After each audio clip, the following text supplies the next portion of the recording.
இன்றைய முக்கிய நிகழ்வுகள். ஆற்றுப்படுகையில் செத்து மிதந்த மீன்கள், ஏனாமில் பரபரப்பு.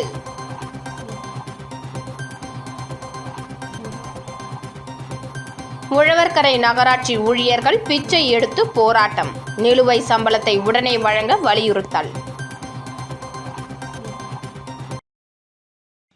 ஏனாம் ஆற்றுப்படுகையில் லட்சக்கணக்கில் செத்து மிதக்கும் மீன்கள். ஆந்திர மாநிலம் காக்கிநாடா அருகேயுள்ள புதுச்சேரியின் ஏனாம் பகுதியில் உள்ள கோதாவரி ஆற்றில் உப்பு நீரில் வாழும் கணக்கெழுத்தி வகை மீன்கள் லட்சக்கணக்கில் உயிரிழந்தன. வங்காள விரிகுடாவிலிருந்து கோதாவரி ஆற்றுக்கு இந்த வகை மீன்கள் வருகின்றன. கோதாவரி ஆற்றின் நீர்பிடிப்பு பகுதிகளில் பெய்த கனமழையால் ஆற்றில் தற்போது வெள்ளப்பெருக்கு ஏற்பட உள்ளது. ஏனாம் பகுதியிலிருந்து சுமார் 60 கிலோமீட்டர் தொலைவில் உள்ள டவுலேஸ்வரம் அணையிலிருந்து உபரி நீர் வங்காள விரிகுடாவில் நேற்று இரவு திறந்துவிடப்பட்டது. இவ்வாறு தண்ணீர் வெளியேற்றப்பட்டதால் இன்று காலை முதல் ஏனாம் பகுதியில் நீரின் உப்புத்தன்மையில் மாற்றம் ஏற்பட்டது. இதன் விளைவாக ஆற்றங்கரையில் கணக்கெழுத்தி மீன்கள் உயிரிழக்க தொடங்கின. உயிரிழந்த மீன்கள் ஆற்றங்கரையோரம் மிதந்து வருகின்றன.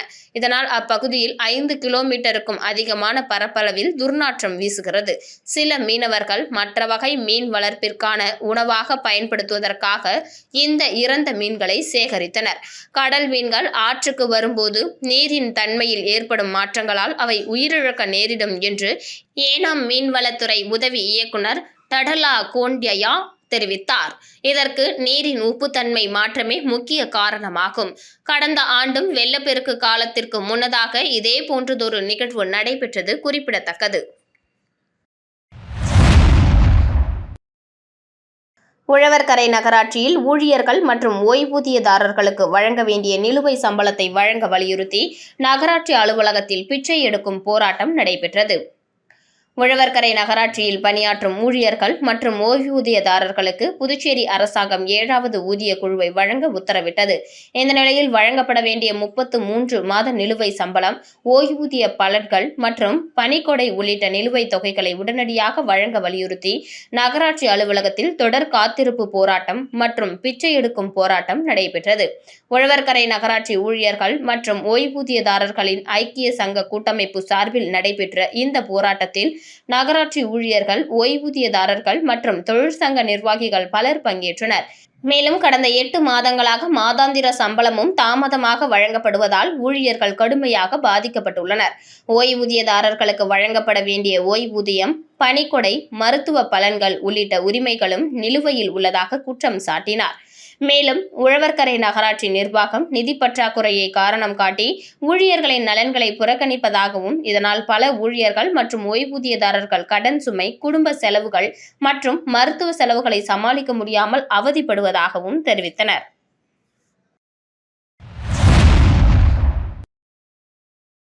நீண்ட காலமாக போலீசாரிடம் பிடிபடாமல் டிமிக்கி கொடுத்து வந்த பிரபல கஞ்சா குற்றவாளிகளை துரத்தி பிடித்து சிறார் உள்ளிட்ட 4 பேரை போலீசார் கைது செய்தனர்.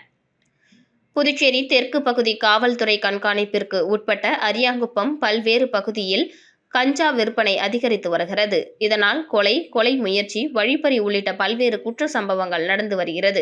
இதனை கட்டுப்படுத்தும் விதமாக போலீசார் பல்வேறு யுக்திகளை கையாண்டாலும் கஞ்சா விற்பனையை கட்டுப்படுத்த முடியவில்லை. இந்த நிலையில் அரியாங்குப்பம் காவல்துறை சப் இன்ஸ்பெக்டர் முருகானந்தம் தலைமையில் குற்றப்பிரிவு ஏஎஸ்ஐகள் சிரஞ்சீவி, வேல்முருகன் மற்றும் காவலர்கள் குகன், மணிகண்டன் ஆகியோர் நேற்று ரோந்து பணியில் ஈடுபட்டனர். அப்போது மணவெளி பழைய சாராய கடை, புதர்மண்டி அருகே சிலர் சந்தேகத்திற்கு இடமாக நின்று கொண்டு அங்கும் இங்குமாக நடமாடினர். போலீசார் வருவதை கண்ட அவர்கள் அங்கிருந்து தப்பி ஓட்டம் பிடித்தனர். போலீசார் அவர்களை சுமார் 1 கிலோமீட்டர் தூரம் துரத்தி மடக்கி பிடித்து விசாரித்தனர். அதில் அவர்கள் மணவெளி நேதாஜி நகரை சேர்ந்த முருகன் மகன் சதீஷ், அரியாங்குப்பம் சுப்பையா நகரை சேர்ந்த வெங்கடேசன் மகன் அருள்ராஜ், காமராஜ் நகரை சேர்ந்த அருள்ராஜ் மகன் முகிலன் என்ற முகி மற்றும் ஒரு சிறார் என்பதும் தெரியவந்தது. மேலும் அதிக கஞ்சா வழக்குகள் உள்ள முதல் குற்றவாளியான சதீஷ் போலீசாரிடம் பிடியில் சிக்காமல் பலமுறை டிமிக்கி கொடுத்து வந்த நிலையில் நேற்று கைது செய்தனர். மேலும் அவரின் நண்பரான வைத்திக்குப்பத்தை சேர்ந்த அவினாஷ் என்பவரிடம் கஞ்சாவை மொத்தமாக பணத்திற்கு வாங்கி வந்து சிறு சிறு பொட்டலங்களாக பிரித்து ஒரு பாக்கெட் ரூபாய் 500 வீதம் அரியாங்குப்பத்தில் உள்ள பள்ளி மாணவர்கள் மற்றும் இளைஞர்களுக்கு கஞ்சா விற்பனை செய்ததும் தெரியவந்தது. எனவே அவர்களை கைது செய்த போலீசார் அவர்களிடமிருந்து ரூபாய் 6,000 மதிப்புள்ள 60 கிராம் கஞ்சா பொட்டலங்கள் மற்றும் 3 செல்போன்களை பறிமுதல் செய்து நீதிமன்றத்தில் ஆஜர்படுத்தி காலாப்பட்டு மத்திய சிறையில் அடைத்தனர்.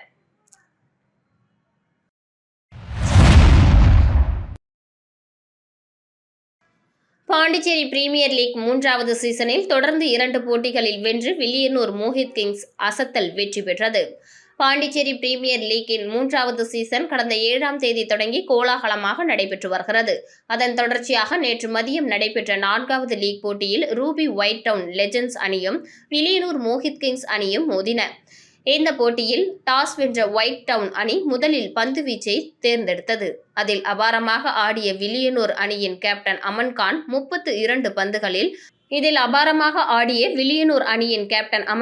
32 பந்துகளில் 60 ரன்கள் எடுத்து தோல்வியடைந்தார்.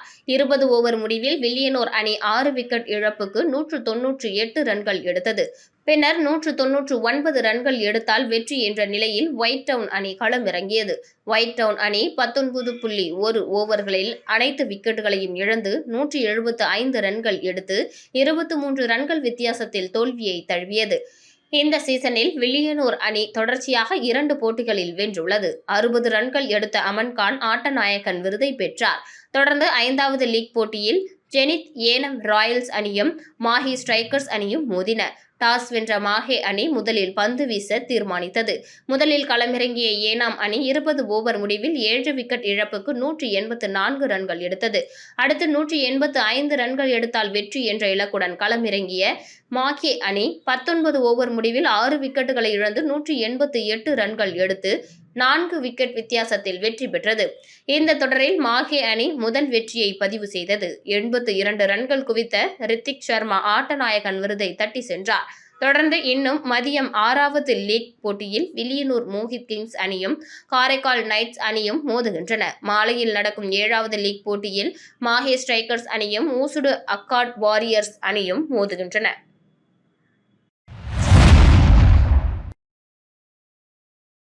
அம்மையார் கோவில் அருகே அசைவ கடை விவகாரம் போராட்டம் கைவிடப்பட்டு கையெழுத்து இயக்கம். காரைக்கால் அம்மையார் கோவிலுக்கு அருகே இயங்கி வரும் அசைவ கடையை அகற்றக் கோரி விஸ்வ இந்து பரிஷத் மற்றும் பல்வேறு இந்து அமைப்புகள் போராட்டம் அறிவித்திருந்த நிலையில் நாளை காரைக்கால் நகராட்சி ஆணையர் தலைமையில் பேச்சுவார்த்தை நடைபெற உள்ளதால் திட்டமிட்ட போராட்டம் கைவிடப்பட்டது. காரைக்கால் நகராட்சி ஆணையர் விஸ்வ இந்து பரிஷத் நிர்வாகிகள் மற்றும் அசைவ கடை உரிமையாளர் ஆகியோர் பங்கேற்கும் முத்தரப்பு பேச்சுவார்த்தை நாளை நடைபெற உள்ளது. அதன் அடிப்படையில் போராட்டத்தை தற்காலிகமாக ஒத்திவைத்து கோரிக்கையை வலியுறுத்தும் வகையில் கையெழுத்து இயக்கம் நடத்தப்பட்டது. இந்த கையெழுத்து இயக்கத்தில் விஸ்வ இந்து பரிஷத்தின் தலைவர் விஜயன், பாஜக மாவட்ட தலைவர் முருகதாஸ், பாஜக மாநில செயலாளர் துரை சேனாதிபதி உள்ளிட்ட பல்வேறு இந்து அமைப்புகளின் நிர்வாகிகள் மற்றும் பொதுமக்கள் ஏராளமானோர் கலந்து கொண்டு ஆதரவு தெரிவித்தனர். பேச்சுவார்த்தையில் சாதகமான முடிவு எடுக்கப்படும் என்ற நம்பிக்கையில் தற்போது போராட்டம் கைவிடப்பட்டுள்ளதாகவும் கோரிக்கைக்கு உரிய தீர்வு கிடைக்காத பட்சத்தில் அடுத்த கட்ட போராட்டங்கள் குறித்து முடிவு செய்யப்படும் என்றும் விஸ்வ இந்து பரிஷத் நிர்வாகிகள் தெரிவித்தனர்.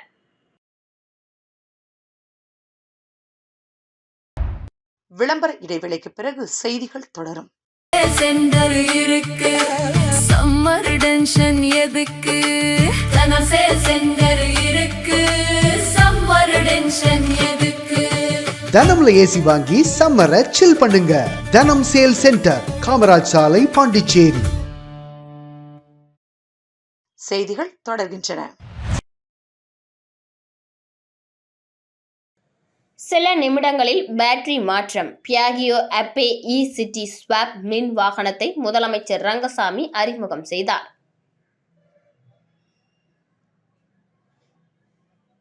புதுச்சேரியில் மேம்பட்ட ஸ்வாப்பபிள் பேட்டரி தொழில்நுட்பத்துடன் கூடிய பியாகியோ அப்பே இ-சிட்டி ஸ்வாப் மின்சார 3 சக்கர வாகனத்தை முதலமைச்சர் என் ரங்கசாமி ஜூலை 9ஆம் தேதி ஹோட்டல் அக்கார்டில் நடைபெற்ற விழாவில் அறிமுகப்படுத்தினார். இந்த அறிமுகம் சுற்றுச்சூழலுக்கு உகந்த நவீன மின்சார போக்குவரத்தை ஊக்குவிக்கும் முக்கிய முன்னேற்றமாக கருதப்படுகிறது. நிகழ்ச்சியில் பியாகியோ வெஹிக்கிள்ஸ் பிரைவேட் லிமிடெட் நிறுவனத்தின் துணைத் தலைவர் கோகி கபூர் தலைமையிலான குழுவில் மண்டல மேலாளர் மகேஷ் திவாரி, பிராந்திய மேலாளர் தனசேகரன், பிராந்திய சேவை மேலாளர் ராகவேந்திரா, பகுதி விற்பனை மேலாளர் உதய ரிஷி மற்றும் பகுதி சேவை பொறியாளர் அரவிந்த் உள்ளிட்டோர் பங்கேற்றனர். இண்டோஃபாஸ்ட் எனர்ஜி நிறுவனத்தின் தலைமை செயல் அதிகாரி ராஜித் மல்ஹான் மற்றும் அந்நிறுவனத்தின் மூத்த அதிகாரிகளும் கலந்து கொண்டனர்.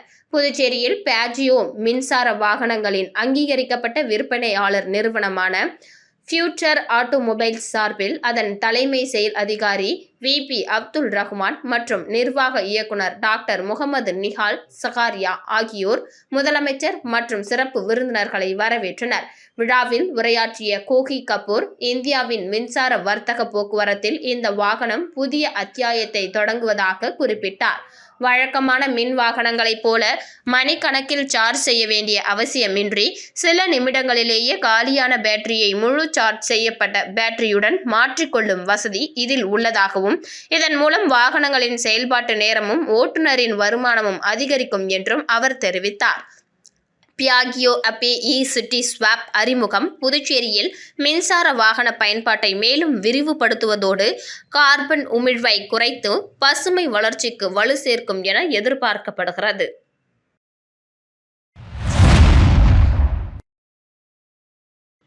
வில்லியனூரில் சாலை பாதுகாப்பு விழிப்புணர்வு பேரணி, மாணவர்களுக்கு போக்குவரத்து விதிகள் குறித்து பயிற்சி. JCI பாண்டிச்சேரி மெட்ரோ, ஆச்சாரியா மேல்நிலைப் பள்ளி மற்றும் வில்லியனூர் போக்குவரத்து காவல்துறை இணைந்து சாலை பாதுகாப்பு மற்றும் போக்குவரத்து விதிகள் குறித்த விழிப்புணர்வு பேரணியை இன்று வில்லியனூர் மாடவீதி வழியாக நடத்தினர். பேரணியை புதுச்சேரி அரசு தொழிலாளர் நலத்துறை துணை ஆணையர் JC சந்திரகுமரன், ஆச்சாரியா மேல்நிலைப்பள்ளி முதல்வர் R சரவணன், போக்குவரத்து உதவி ஆய்வாளர் சந்திரசேகரன் மற்றும் JCI பாண்டிச்சேரி மெட்ரோ தலைவர் முகிலன் ஆகியோர் கொடியசைத்து துவக்கி வைத்தனர். நிகழ்ச்சியில் JCI முன்னாள் தலைவர்கள் சுந்தர வடிவேலு, வெங்கடேசன், அரும்பாத்து ரத்தின விநாயகம், ரங்கநாதன், ஆச்சாரியா சரவணன், ஒருங்கிணைப்பாளர்கள் ராமன், வெங்கடேசன், சமூக ஆர்வலர் வில்லியனூர் கலியமுருகன், குழுக்காயம் நண்பர்கள் வட்டத்தை சேர்ந்த பரசுராமன், வில்லியனூர் ரஜினி ரசிகர் மன்றத்தை சேர்ந்த ரஜினி முருகன், லயம் அன்பு, ஜெகன் உள்ளிட்ட பலர் கலந்து கொண்டனர். மேலும் ஆச்சாரியா மேல்நிலைப் பள்ளி ஆசிரியர்கள், ஒருங்கிணைப்பாளர்கள் விஜய் ஆனந்த், அசோக் குமார் மற்றும் ஆசிரியர்கள், மாணவர்கள் திரளாக பங்கேற்று விழிப்புணர்வு பேரணியை சிறப்பித்தனர். இதனைத் தொடர்ந்து போக்குவரத்து உதவி ஆய்வாளர்கள் முத்துக்குமரன் மற்றும் சந்திரகுமரன் ஆகியோர் மாணவர்களுக்கு சாலை பாதுகாப்பு, போக்குவரத்து விதிகளை கடைபிடிக்கும் அவசியம் மற்றும் விபத்துகளை தவிர்ப்பது தொடர்பாக விழிப்புணர்வு பயிற்சி வகுப்பு நடத்தி மாணவர்களுடன் கலந்துரையாடினர். இந்த நிகழ்ச்சிக்கான ஏற்பாடுகளை JCI பாண்டிச்சேரி மெட்ரோ உறுப்பினர்கள் மற்றும் ஆச்சாரியா மேல்நிலைப் பள்ளி ஆசிரியர்கள் இணைந்து செய்திருந்தனர்.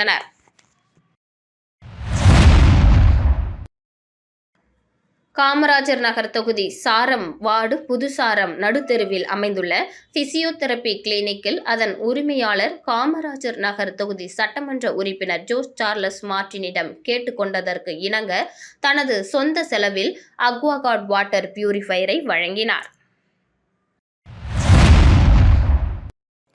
வில்லியனூர் தொகுதியில் முதியோர்களுக்கு இலவச போர்வை, காலணிகள் வழங்கிய MLA ரவிக்குமார். புதுச்சேரி மகளிர் மற்றும் குழந்தைகள் மேம்பாட்டுத்துறை சார்பில் முதியோர் உதவித்தொகை பெறும் 60 வயதுக்கு மேற்பட்ட பயனாளிகளுக்கு இலவச போர்வை மற்றும் காலணிகள் வழங்கும் நிகழ்ச்சி வில்லியனூர் தொகுதிக்குட்பட்ட தில்லை நகர் பகுதியில் நடைபெற்றது. நிகழ்ச்சியில் வில்லியனூர் தொகுதி சட்டமன்ற உறுப்பினர் ரவிக்குமார் கலந்து கொண்டு முதியோர் பயனாளிகளுக்கு இலவச போர்வைகள் மற்றும் காலணிகளை வழங்கினார். தொடர்ந்து முதியோர்களின் நலன் மற்றும் தேவைகள் குறித்து கேட்டறிந்த அவர், அரசின் பல்வேறு நலத்திட்டங்கள் தகுதியான அனைத்து பயனாளிகளையும் முழுமையாக சென்றடைய தொடர்ந்து நடவடிக்கை எடுக்கப்படும் என்று உறுதியளித்தார். இந்த நிகழ்ச்சியில் மகளிர் மற்றும் குழந்தைகள் மேம்பாட்டுத்துறை அதிகாரிகள், அங்கன்வாடி பணியாளர்கள், NR காங்கிரஸ் நிர்வாகிகள், கூட்டணி கட்சி நிர்வாகிகள் மற்றும் பொதுமக்கள் கலந்து கொண்டனர். லட்சிய ஜனநாயக கட்சி தலைவரும் காமராஜ் நகர் தொகுதி சட்டமன்ற உறுப்பினருமான ஜோஸ் சார்லஸ் மார்டின் ஆய்வினை தொடர்ந்து துரிதமாக நடைபெறும் தூர்வாரும் பணிகள். புதுவை காமராஜ் சாலை பாலாஜி தியேட்டர் அருகில் நடைபெறும் உப்பனாறு கால்வாய் பணிகளை லட்சிய ஜனநாயக கட்சி தலைவரும் காமராஜர் நகர் தொகுதி சட்டமன்ற உறுப்பினருமான ஜோஸ் சார்லஸ் மார்டின் நேரில் ஆய்வு செய்தார். மேம்பால பணிகளுக்கான நிலுவைத் தொகையை உடனடியாக விடுவித்து பணிகள் மேற்கொள்ள முதல்வருக்கு வேண்டுகோள் வைத்தார். இதனிடையே பருவ மழைக்காலம் நெருங்கி வரும் நிலையில் மழைநீர் தேங்கி பொதுமக்கள் பாதிக்காத வண்ணம் உடனடியாக தூர்வார உத்தரவிட்டார். இதனையடுத்து உடனடியாக காமராஜ் சாலை அருகே உப்பனாறு கால்வாயில் தூர்வாரும் பணிகள் மேற்கொள்ளப்பட்டு வருகிறது. பெரியபேட்டில் புதுப்பிக்கப்பட்ட அங்கன்வாடி மையம் திறப்பு, MLA ரவிக்குமார் திறந்து வைத்தார். புதுச்சேரி மாநிலம் வில்லியனூர் சட்டமன்ற தொகுதிக்குட்பட்ட பெரியபேட் பகுதியில் புதுப்பிக்கப்பட்ட அங்கன்வாடி மைய கட்டிடத்தின் திறப்பு விழா சிறப்பாக நடைபெற்றது. விழாவில் வில்லியனூர் தொகுதி சட்டமன்ற உறுப்பினர் ரவிக்குமார் தலைமை தாங்கி ரிப்பன் வெட்டி குத்துவிளக்கு ஏற்றி புதுப்பிக்கப்பட்ட அங்கன்வாடி மைய கட்டிடத்தை திறந்து வைத்தார். இதனைத் தொடர்ந்து அங்கன்வாடி மைய பணியாளர்களுடன் கலந்துரையாடிய எம்எல்ஏ ரவிக்குமார் மைய கட்டிடத்தை முறையாக பராமரித்து குழந்தைகளுக்கு தரமான சேவைகளை வழங்குவதை உறுதி செய்ய வேண்டும் என அறிவுறுத்தினார். இந்த நிகழ்ச்சியில் உள்ளாட்சி பிரதிநிதிகள், சமூக ஆர்வலர்கள், பொதுமக்கள் மற்றும் அப்பகுதி மக்கள் திரளாக கலந்து கொண்டு புதுப்பிக்கப்பட்ட அங்கன்வாடி மைய பயன்பாட்டிற்கு வந்ததற்கு மகிழ்ச்சி தெரிவித்தனர். மீண்டும் இன்றைய முக்கிய நிகழ்வுகள். ஆற்றுப்படுகையில் செத்து மிதந்த மீன்கள், ஏனாமில் பரபரப்பு.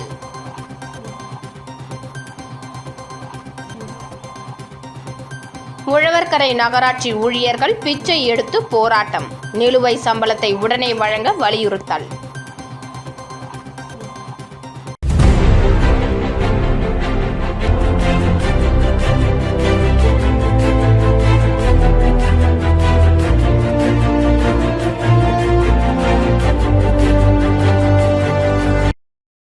செய்திகளை உடனுக்குடன் தெரிந்து கொள்ள ஆஸ்கார் யூடியூப் சேனலை சப்ஸ்கிரைப் செய்யவும்.